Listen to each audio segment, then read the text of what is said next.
नमस्कार, तरुण भारत लाईव्ह मध्ये आपलं स्वागत आहे. भारत हा विविधतेने नटलेला देश आहे. अनेक जाती धर्माचे लोक या ठिकाणी गुण्यागोविंदाने राहतात, नांदतात. भारत हा देश सण उत्सवांचा देश म्हणून देखील ओळखला जातो. अशात उद्या गणगौरी उत्सव साजरा होत आहे. या उत्सवाच्या पार्श्वभूमीवर आज आपल्या सोबत आहेत बॉक्स ऑफ हेल्पच्या संचालिका सुधा काबरा. त्यांच्याकडून आपण जाणून घेऊया गणगौर उत्सव नेमका काय आहे. नमस्कार सुधाजी. नमस्कार. सुधाजी, सर्वात आधी तुम्हाला गणगौर उत्सवाच्या हार्दिक शुभेच्छा. धन्यवाद. माझा पहिला प्रश्न तुमच्यासाठी हा आहे, गणगौर उत्सव म्हणजे काय, त्याबद्दल थोडक्यात आम्हाला माहिती द्यावी.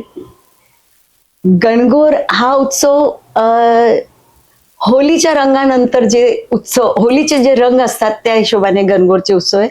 जैसे कि भारत अनेक रंगों से रचा हुआ देश है, उसी में राजस्थान मतलब हम मारवाड़ी समाज में गणगौर का त्योहार बड़े धूमधाम से मनाते हैं. होली के दूसरे दिन से मतलब होली के 7 रंगों के बाद ये रंगों का त्योहार गणगौर का त्योहार चालू मतलब होता है. जैसे मराठी लोगों की धूलिवंदन जैसा आपका गणगौर ऐसा. हाँ, हमारी गणगौर धूलिवंदन के यानी होली जलाते हैं उसके दूसरे दिन से चालू होता है. ये त्योहार 16 दिन का रहता है. स्पेशली ये त्योहार हम सुहागन औरतें यानी जो हमारे पति यानी अपने परिवार के लिए ये त्योहार मनाया जाता है. हम लोग जो शादी हुई हुई लेडीज है वो एक दिन पूजा करते हैं, और जो कुंवारी लड़कियां अच्छे अपने संसार के खुशी के लिए अपना अगला भविष्य अच्छा हो, अपने को अच्छा पति मिले, इसलिए 16 दिन गौर पूजते हैं.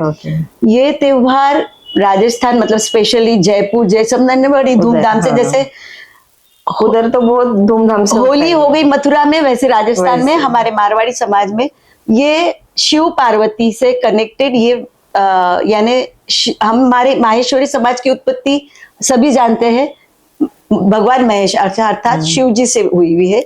हमारी उत्पत्ति वहीं से है और शिव हमारे आराध्य है. और शिव पार्वती के विवाह के पश्चात ये त्योहार मनाया जाने लगा. कहा जाता है कि जब शादी होके पार्वती अपने ससुराल गई थी, मैके गई थी शादी के बाद पहली बार, तब गणगौर थी. और मैके से जब निकल रही थी, कुछ खाना कम पड़ गया था, तो अपने मैके की लाज रखने के लिए उसने फल पानी और वो मेथी की मुठड़ी, वो कहानी है, वो खा के पानी पी के आ गई थी. और रास्ते में शिव जी ने उसको बार बार पूछा कि आज आपने क्या खाना खाया आपके मैके में. तो बोले मैंने बहुत पेट भर के खाना खाया, आप इस बारे में मत पूछो. ऐसे पार्वती बार बार अपने मैके की बात ढक रही थी. तो इसमें से एक कहानी की सीख भी मिलती है कि अपने मैके की बात ससुराल में मत करो, ससुराल की बात मैके में मत करो. जो पेट में है वो पेट में ही रहने दो. और शिव जी ने जैसा वो पेट की ढक्कन खोल के देखी थी कि इन्होंने तो पानी और ये पी के आई है और मेरे को झूठ बोल रही कि मैंने पूरा खाना खाया बोलकर. तो फिर पार्वती जी ने बोला था कि ये जो मैके और ससुराल की बातें रहती है वो औरतों के पेट में ही रहने दिया करो, ये पेट का ढक्कन खोलना बंद करो. तो ये कहानी के अंदर से हम लोगों को सीख भी दी जाती है. तो हर एक त्योहार में अपन देखे जाए तो कुछ ना कुछ सीख जरूर मिलती लेकिन है. ऐसा अभी औरतों के बारे में उल्टा है कि पेट में कुछ रहता नहीं आजकल. ये लोगों ने बोल बोल के कर दिया है. वो एक्चुअली औरतें भी जो बात करती है, डिस्कशन करती है, उस बीच में ये नहीं देखते कि उसमें से कोई औरत कौन सी चीज का सीख ले रही है. वो डिस्कशन करके अपना मन हल्का करते ताकि घर में जाके पति से झगड़ा ना करें.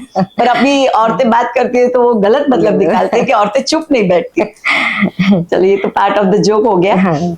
गणगौर जैसे सब त्योहारों का एक गेट टुगेदर या फिर एक परिवार समाज से मिलना और समाज के आगे भविष्य के बारे में सोचना, या जो भी एक छोटे से गेट टुगेदर उत्सव ये खुशियों के लिए मनाया जाता है. उसी बेस पे ये त्योहार मनाया जाता है. 16 दिन तक ये पूजा की जाती है. 16वें दिन जो है हम लोगों में फल ये सब चीजें बनाई जाती है. इसमें नीम के दातुन जरूर दिए जाते हैं. इसके पीछे ये रहता है, जैसे आज गुड़ी पाड़वा है, नया साल चालू हुआ, और नीम हमेशा कड़ू रहता है. तो अपनी सारे अंदर की कड़वाहट मिटाओ. आज हम लोग नीम की चटनी बनाकर खाते हैं. तो उसके पीछे इंटेंशन है कि साल भर की कड़वाहट पीछे छोड़ो, आगे नए सिरे से शुरू करो. और नीम के दातुन भगवान को चढ़ाए जाते हैं. 16 दिन तक मतलब गेहूं के आखे जो है ज्वारे उगाए जाते हैं. सब ठंडे और शांति के प्रतीक है. शीतला माता की भी पूजा हम लोगों में इन्हीं दिनों में की जाती है. तो शांति सभी को पसंद है, और शांति के लिए कड़वाहट मन में से निकालो, मीठे फल खाओ और उत्साह से रहो. हर त्योहार के पीछे इंटेंशन यही होता है कि खुशी से जियो. किसी भी चीज का गम छोड़ते चलो, आगे बढ़ते चलो। और कैसे त्योहार के दिनों में सब फैमिली एक साथ आते हैं, परिवार एक साथ आता है, एक दूसरे का सुख बांटे जाता है, दुख बांटे जाता है, किसी की कुछ प्रॉब्लम है तो शेयर किए जाता है। कोई ना कोई परिवार में एक ऐसा होता है कि जिसके पास हम मन की बात को बोल सकते हैं। लेकिन जब आजकल अब क्या है, न्यूक्लियर फैमिली हो गई है, हम दो हमारे दो के चक्कर में सब अपनी अपनी दुनिया में बसे, कोई किसी से मिलता नहीं। ये त्योहार एक बहाने रहते हैं सबको मिलने के। तो परिवार एकत्र आता है, समाज इकट्ठा आता है, रोज यहाँ पे गणगौर की मिरोनुक निकलती है। तो विविध तरीके से हर एक को अपने अपने त्योहार बनाने का वो रहता है, इसलिए मनाते। जैसे आज अभी सिंधी लोगों में भी चेटी चैन का रहता है, उनका भी देखो जुलूस निकला है रास्ते में, अभी मैं आई तो क्रॉस हुआ। तो सबका रीजन एक ही है, इकट्ठे आओ, समाज को आगे बढ़ाओ, खुद भी आगे बढ़ो, अंदर के गम भुलाओ।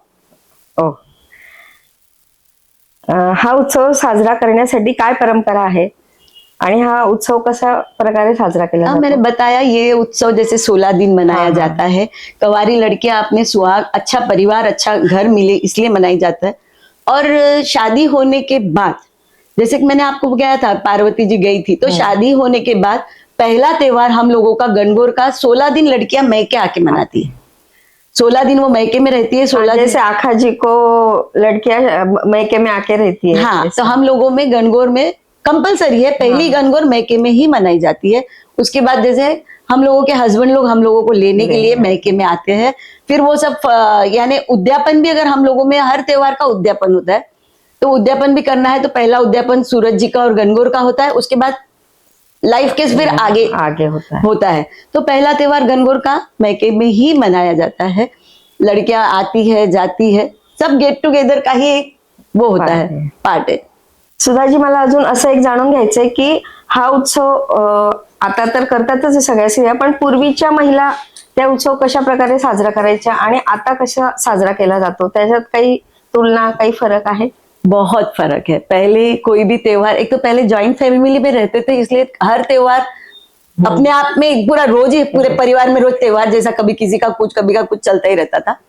पहले ये त्योहार बहुत अपनेपन से मनाया जाता था, अभी दिखावा हो गया। और अभी लड़कियां हर चीज में साइंटिफिकली रीजन मांगती है, जो चाहिए, मांगना भी चाहिए, पर उन लोगों को ये सब चीजें, अपनी परंपरा थोड़े थोड़े भूलती जा रही है, क्योंकि सब पढ़ाई के लिए, एजुकेशन के लिए बाहर रहते हैं। तो पेरेंट्स भी, हम लोग भी ऐसा कहते, चल अब तो बंबई से खास इसके लिए थोड़ी ना आएगी, 16 दिन उनको ऑफिस से छुट्टियां नहीं मिलती। तो ये धीरे धीरे कम होते जा रहा है। तो बेसिकली जो है, समाज में से अपनी ही परंपरा हम लोग ही अपने बच्चों से दूर कर रहे हैं। इसमें कहीं ना कहीं गलतियां हम लोगों की भी है, क्योंकि इजी गो लेने लग गए हर चीज को, तो बच्चे फिर उसको इजीली आउट कर रहे हैं।